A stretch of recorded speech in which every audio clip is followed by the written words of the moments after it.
welcome to That's My Stapler Submissions from Swingline, a silly name for a class where I'm going to show you, basically my goal today is to show you an attack position that's pretty easy to get to, pretty hard to escape, and there's a lot of things that we can do there because we take away both arms.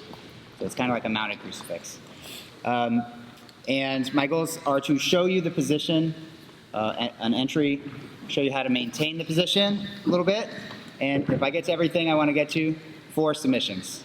2 of them are reasonable, 2 of them are going to feel real unreasonable, but I promise they all work, and there's at least concepts. We're going to cover a bunch of concepts that if you only took that concept away today, that'll be really helpful to you later, like how we finish a no-gi one-arm paper cutter, and there's a few concepts like that that we'll just touch on.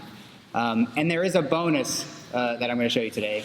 But I'm going to give you dessert first. So we're going to start with the bonus, because the bonus is the way that I, as a black belt, started hitting Americanas from side control again when, you know, you started to think Americanas, maybe at a certain point in your career, like I did, were just things that you caught when you were white belt on other white belts or when you were a big guy on smaller guys or something like that.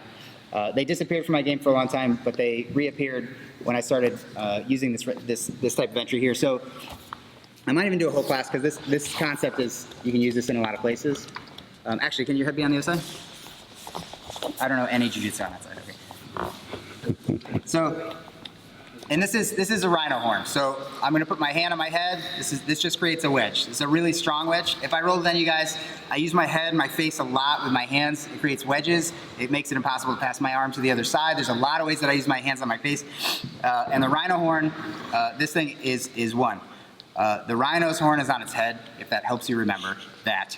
It's the head side hand that I'm going to use to make this wedge, not the other hand. So it's the head side hand that I'm going to use to make this wedge. And he's got, you know, really good defense happening right here. And people can be very strong here. I'm going to have a grip on his elbow, only because I don't want his elbow to fly away while I do this.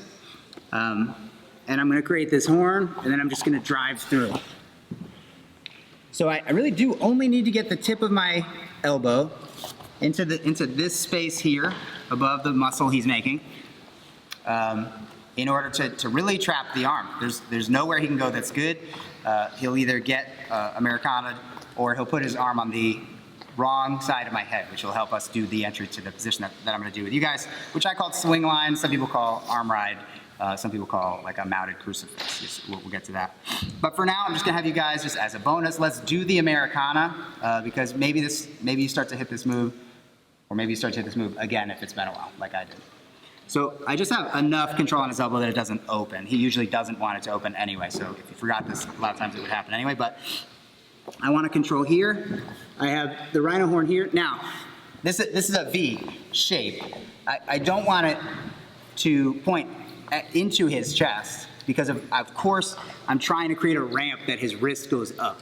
So his wrist is not going to go up this ramp. So make sure that when you touch your head that you get behind it with your spine. It's the whole body. It's your whole body that goes here. You can see now that because I was holding his elbow, I'm in place right now just to finish a Kimura. And the only other place he can put his hand is the bad side of my neck. That's bad for him. Bottom person generally should not do that. That's the whole thing. This is the bonus. Starting with the bonus. This is the rhino horn. Head side hand does this. Other side's just going to hold his elbow, and I'm going to back my weight off so that my wedge is at the right angle, and then drive through. You will find that you can hit this on somebody anywhere near your strength, and then you just turn your hands over. You're already in a really nice Americana. His only choice is to put it on the bad side or get caught. Let's catch the Americana right now. If you're going to finish it,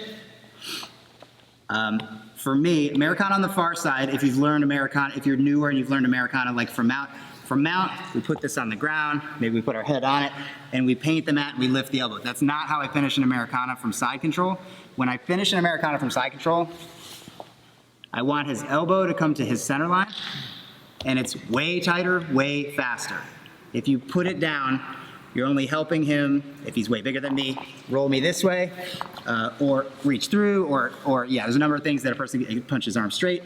If I caught it here, which I did, when I did this, just bring the elbow to the center line. it's on and tight right away. Let's do it. 3, 2, 1. Rhino horn. So we've talked about the rhino horn, and that's one way to encourage them to, running away from an Americana is one way to encourage them to put their arm on the wrong side of your neck. Some people who don't know better put it there. Some people who have some cool move will decide to put it there. But we're always gonna deal with it the same way if he brings it to the wrong side, and that is bring my elbow up into his armpit, and then I'll hold the back of my head, or I'll hold like the corner of my jaw is actually what I usually hold. I usually put that right in the center of my hand. The reason I said my elbow goes in my armpit, if it's not obvious, is if I just do this, he'll still be able to get his elbow to the floor with not a lot of movement. So you do need to, if this ever happened, I was going for this, he brought it over there, I bring this up, so I close the distance between my elbow and his armpit, and then I go to here, and now his arm is pretty stuck in here. Okay. The next thing that we're gonna do, let me turn you a little bit, is pin out the other arm. I did tell you this is like a mounted crucifix, this swing line or arm ride position. And I've got to get his other hand to the floor. So I'm going to show you two ways, because last time I taught this class, I taught it just one of these ways, but I really honestly use both, and both are good. One is like just the dummy way. I just reach back and find his wrist and push it to the floor, right? Not a lot of nuance, not a lot of like craftiness there. I reach back, he knows I want his wrist, I start pushing, he knows I want on the floor, but I'm just pretty strong here. My arm can be almost straight by the time I get his wrist, or I can lean away, and then it's really not, he's not very strong that way. Most people are not very strong exactly that way, so I can get this one pinned to the floor that way. The other way I can get this pinned to the floor is using my hip bone. So I'm gonna bring my hip bone, which is, you know, the front headlight here, I'm gonna bring that over his wrist. So I'm not gonna just drop. You will see me straighten my leg, but it matters where I put my hip bone, because my hip bone's what's gonna drag it out. Put my hip bone on this side of it, and then I come out this way. And I can pinch the floor, and I still have a hand free. So this can be for base or whatever else you need going on. You do not need, and we don't have to here, to hyperflex his elbow, but that is an incentive for a bottom person. It's the mean way, it's the little bit meaner way, for them to be like, God, okay, right? So here, get this out, you can reach back, but if we do the hip one, if I can just hyperflex his elbow, and it's gonna get so uncomfortable, he's gonna put it out. I don't have to do that though. You can practice it that way, you know, once if you want, but I really can drag it out if I just tend out, meaning out and away from him and down. And once it's on the floor, my hand can take over, and now I look like I did when I just pinned it with my hand. To pin it with my leg, which is what I ultimately want to do, I'm going to go step over with your north shin. This is the leg, closer to the top of his head, north shin, and then I'm going to windshield wipe to my south shin. So from my north shin, by windshield wiping both feet, I get my south shin here, and the position is done for me. I put this foot at 12 o'clock. So we talked about two ways to pin this arm, and then what the complete position looks like. So if you guys want to do the whole thing, pinning this out. I'd love the Americana, but he doesn't want me to have it. That's fine. I can either reach back and then go north, south, and then I have, again, like my jawline kind of in the center of my palm. Which one did I just see? My hand? Yep. Yeah. Or I can use my hip. This. Pin it out with my hip, and then with my hand, and then north, south shins, and we're here. Okay? So let's get ourselves all the way to this position. This is the position that we're going to be attacking from. This is swing line. So let's do it. 3, 2, 1.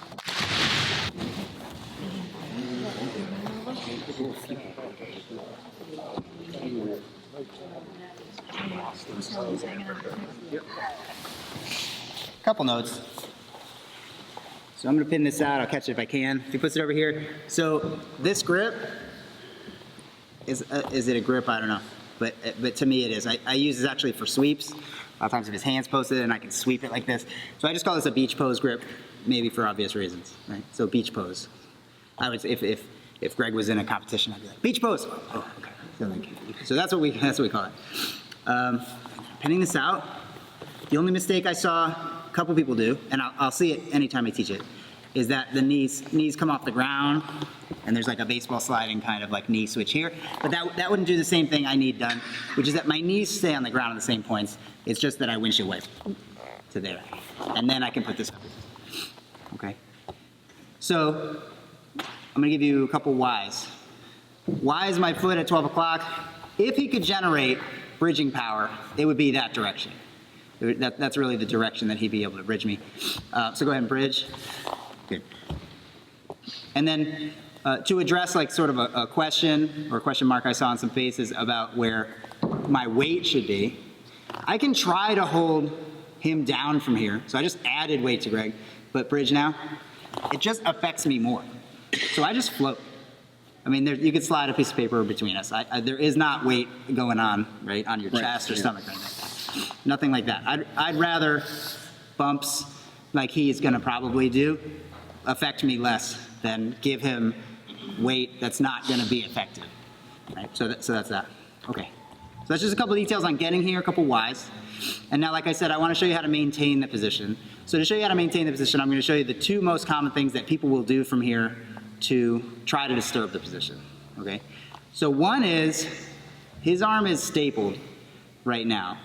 And I don't have a mean staple in my body. I don't have a mean staple going on. I'm not pointing my toes and adding a bunch of weight to give him like a bicep slicer currently. But I have my toes down, right? So there's space in there. This is how to this is actually honestly how I do it too, but you can definitely do it this way with your partner. That's a staple. By the way, that's a staple. That's a pin, you know? So we're not pinning each other's body parts. Staple is very comfortable. To pull his arm out of there, he would need a shorter arm in a way, right? And the one way that he can artificially shorten his arm is to side bend away and then try to pull his arm out. So, and he'll get it out, okay? I need to be aware that someone can do this once I get to this position. One of the things I can do is a temporary fix, because I do want to attack him too, is put my hand here. So he can't shorten his arm, quote unquote, shorten his arm anymore. But the other thing that's really important if he's trying to do that is that my leg. So now I'm gonna talk about the stapling foot for both maintenance options here.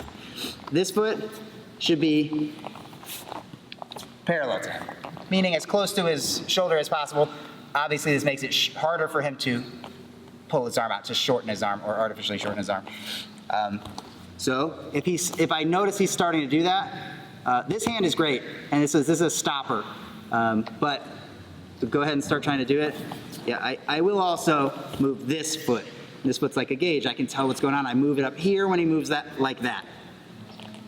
The other thing that people do, and I'll show you both so you can practice both, and they're also opposites, one sets up the other, is he'll reach up and hold my leg.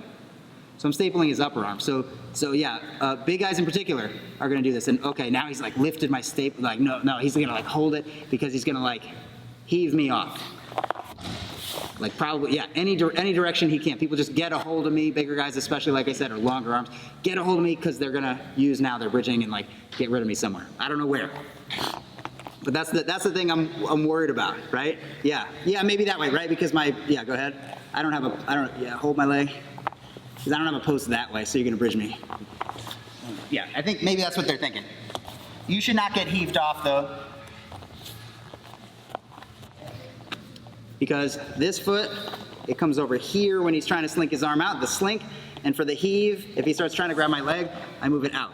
Harder to grab my leg now, maybe easier to shorten his arm, so I'll go parallel, and then I'll go out to the wrist if he starts trying to grab onto anything. So the cop is this foot. This foot stops both things from happening. So you know how to stop the slink with a block, but let's think too about the stapling foot parallel when they try to slink, and then out to the wrist to pin it to the ground when he's trying to big guy heave me, okay? So let's try those two maintenance things. 3, 2, 1. Yeah, that's more like it. Good. And then the only place I would put this hand on this block here. Yeah, there you go. But then just the action of each posing. Like, yeah. I like that adjustment you just made since you're way up in the arm poop here. That's perfect. All right, guys. Let's talk about submissions. We have entered and established and maintain, and you know how to maintain a position of control, and I know that you would agree now that this is a good controlling position, because you've all been on the bottom too as you help your partner rim, and nothing's better than this. Like you don't have any hands, and you know they have a free hand. They're using it as a post possibly right now. So I might be using this as a post right now, but Greg has 0 hands. His name's also Greg, just so you guys know. He's got 0 hands, and I have 1. That's a fight problem, of course, right? But a submission problem too, okay? So I'm gonna start with submissions, and we're gonna start with the, what might be the meanest one, okay? All of these are kind of sadistic because I just cut his arms off.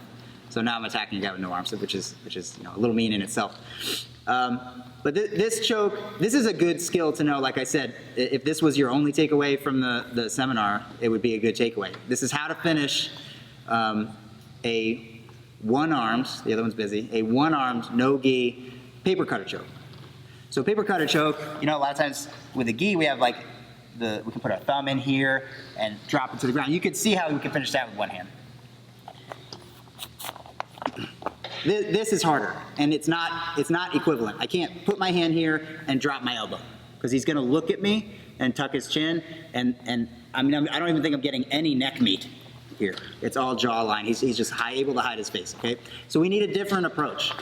If you wanna finish a one-handed, no-gi paper cutter choke, I need him to be facing away.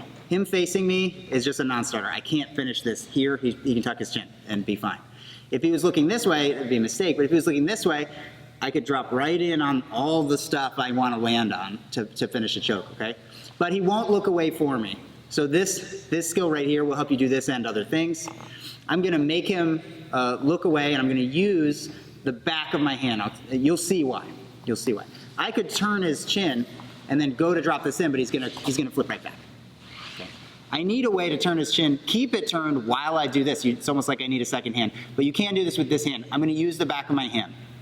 So with the back of my hand, I'm able to turn his face, and I'm opening my elbow up. With my elbow high, I'm able to come in here. Can you turn to face me? No. Because you're running into? Your wrist. Yeah, my forearm, my wrist. Like these are in the way here, my ancestors. So I'm turning his face, keeping my elbow high, and then grabbing his shoulder, okay? But I'm gonna tell you for finishing this choke, it's not just grab and drop. So we're gonna be like a tiny bit more granular than that. Once I've got him facing away, sorry Greg, I'm going to, before I grab the shoulder, I'm gonna sink down in. So when he's facing this way, his trach is visible and some neck meat is visible, and there's like a divot next to it, right? His trach's here, his SCM's here, and there's a divot here. When I make him look away, I keep my elbow high so he doesn't turn it. If I drop my elbow, he'll turn to face me every time.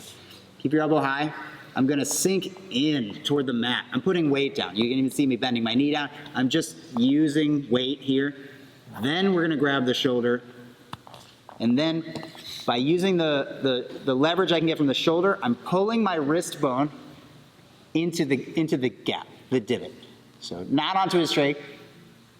Don't try to find the carotid necessarily. Just drop into the dip between them, and you'll be good. So again, back of my hand, back of my wrist. Turn him away. Keep your elbow high as you come in here. Before you grab the shoulder, sink in, then grab, and then I'm doing this. The inspiration of this one for me, and the person I learned this from, was Rob Kahn. He's one of Hoist's first black belts. He's famously mean, and this is his "What time is it?" grip.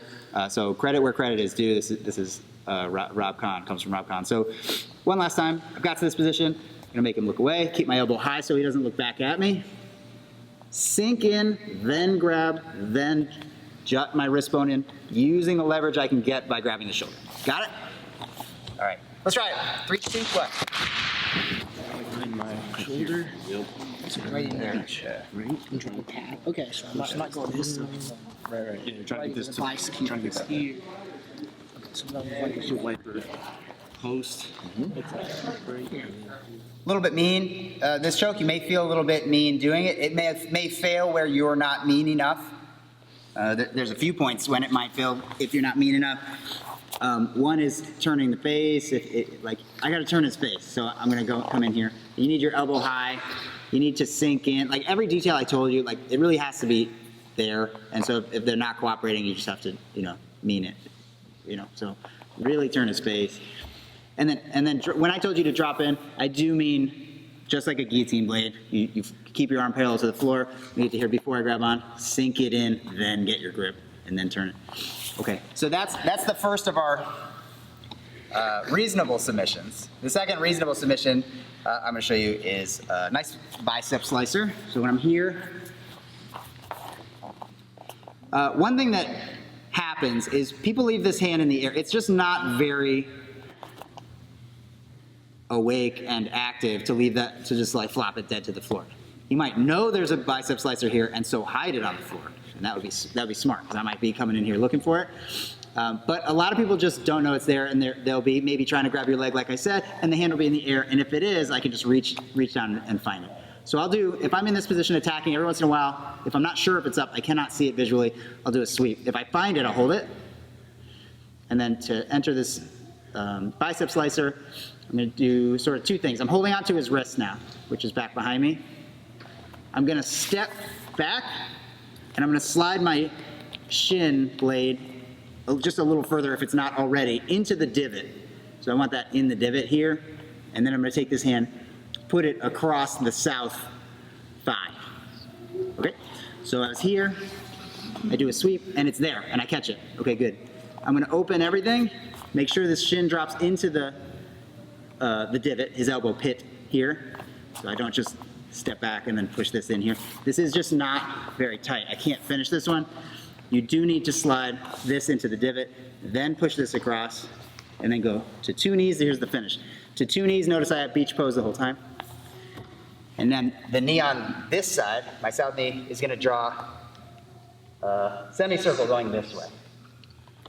I would say sprawl, but sprawling will give you the wrong impression. I mean, because it's going to be a minute movement if I put my shin in the right place. Sprawling isn't exactly what you want to do. You do want to lower your hips to the ground, and then this knee over here is going to draw a semicircle that way. Sprawling straight back, his hand might come out. Oop. If I say sprawl, so it isn't exactly a sprawl. One more time. I do a security sweep. Oop, I find something. I find his wrist.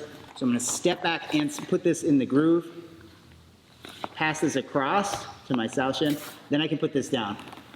When you get to two knees, the space he would use to get his hand out is the space between us. So if you don't have mass there, you want to make mass. So I want to make my belly bigger. So can you swing your hand out? Ooh, no. Can't But if there's space here, you can. Yeah, he's got some play in it. I want to put it across my hip, put my knee down, make a belly, and then this one, the knee closer to you, is sort of sprawling, but this one, importantly, goes back and it adds in a circular motion. Last time. Stand a little bit. Yes. Here. Here, I do a sweep. This is probably a good angle for you, you're right. I'm going to step back and then put this shin blade into the divot, and then I'm putting this hand across the south thigh. Two knees down. I'm here. You're going to see the semicircle, but it's going to be teeny tiny because he's going to tap almost right away. If his hand was not in there, you can take it out. If I had him pinned here, what I'm doing is lowering at the same time as I draw a circle back. That's what the full semicircle would look like.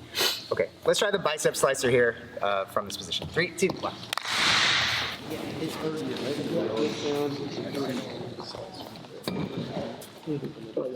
Good. Two knees down, big belly.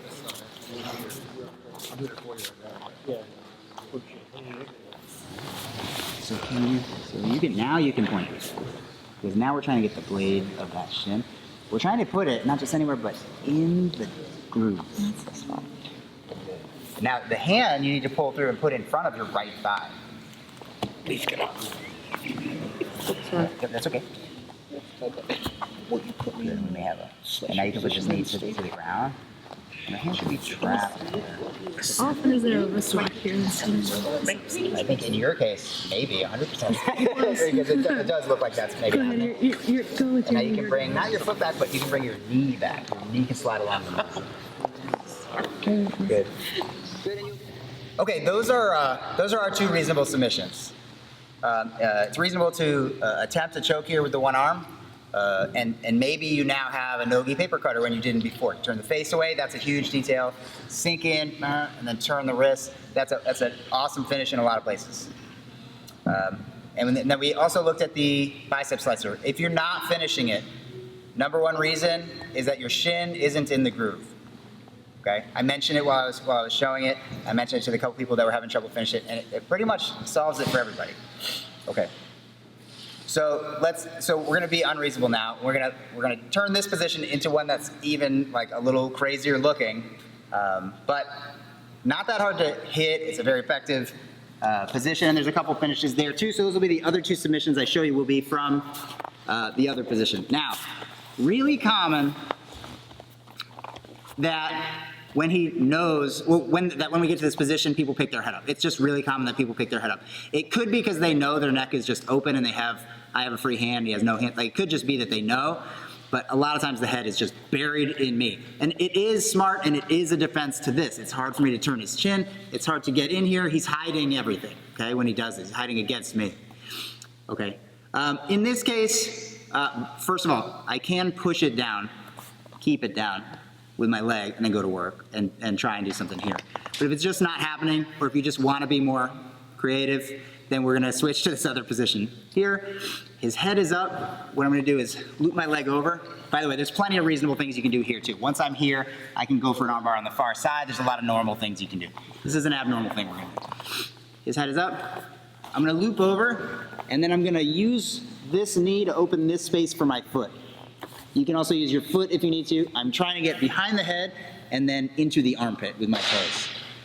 Once I'm here, make sure you keep a nice high beach pose, meaning don't lose the elbow, because now everything's over. So keep this deep in the armpit, bring the knee across the belly, and I'm gonna dive under his head. I'm gonna dive myself under here, and we get to this position here. So I've been calling this Scarecrow, because he's in this, he's in the position that he's in. From this position, I'm gonna go for an arm crush first. It's right in front of me. It's one of the good ones you could do. But as I was reminded today, a little hard to tap from here. So be ready to tap your foot, please, Scarecrow person. Okay. This finish, this arm crush, I'm gonna reach over with this hand, find his elbow tip, and then put his wrist against in the nook of my head and shoulder in here.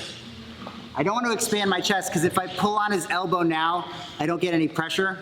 I want to be concave, so there's a space into which me pulling his elbow hyperextends. There, you ready? It's an arm bar, just an arm crush, because I'm pulling from the other side instead of lifting my hips to finish it. Ooh. He picked his head up. Just a little bit. He picks his head up. I loop over. And then I want to get my toes in the armpit. The armpit's not going to be easy to access unless I use something to open his arm. My knee is fine. My foot is fine. Whatever gets my toes in here, deeper the better. And then don't go yet. I need to bring my knee across his chest. I'm going to stay as close to him as possible. And I'm extending this leg. If I don't extend this leg and I just roll over, why would he stay here? He could just circle his arm off, right? So his escape, again, is to circle. So circle out, put it back. Which direction did he go first for the circle? Yeah, like up and back, right? So if I extend my leg, can you do it now? No. No, he should not be able to. This puts, I want you to know when you practice with your partner, this puts pressure on the neck. I'm not trying to finish him in a crucifix type like neck crank, but when you extend the leg, you make it harder for him to get his arm around. So that's important to know, or you'll lose this position. From here, looking for the elbow tip, I want it in the palm of my hand, and I'm gonna back up until his wrist is on my collarbones. So I was too close before. So I back up so that I have a bow. I'm the bow, his arm is the string, right? And I'm gonna pull into the bow for that finish. Be ready to tap with your foot. I'll do one more without talking, just so you see the whole way through.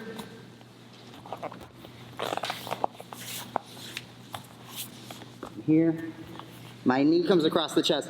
Don't lose distance here. Stay close, like almost under him. Extend this leg. Now I'm looking for this. Okay. Let's try arm crush from Scarecrow. 3, 2, 1.